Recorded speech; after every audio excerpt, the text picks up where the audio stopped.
Në kushtet kur sezoni veror sjell fluks të automjeteve në rrugët e Bregdetit, Blu të Lezhës ka nisur një aksion për mbarvajtjen e trafikut. Qarkullimi normal në rrugë dhe siguria janë pikat ku është përqendruar ky aksion në këtë periudhë. Në këtë drejtim është angazhuar edhe Komisariati i Trafikut Urban në Drejtorinë e Policisë në Lezhë. Shërbime suplementare dhe monitorimi segmenteve që lidhin superstradën me plazhin e Shëngjinit e Tëtalës gjatë 24 orëve ka shmangur çdo problematik. Kontrolli i automjeteve që dalin nga plazhi i Shëngjinit ose nga plazhi i Talës, që frekuentojnë edhe përdorin pije alkolike, masat kanë qenë trepta, probleme fort nuk kena pasur në trafik.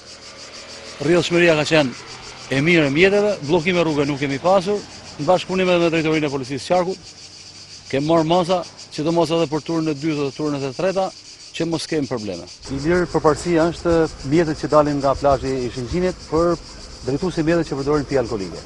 Duhet kam rezultate që çdo drejtues mjeti që të kalojnë tek pikë kontrolli do të kontrollohet për testin e alkoolit. Krimi lehtësive për automjetet me targat huaja e kryesisht atyre që vijnë nga Kosova nuk ka ndikuar për shmangjen e problemeve në zonat bregdetare. Janë pikërisht këta të fundit kundravajtësit më të mëdhenj gjatë këtij sezoni turistik.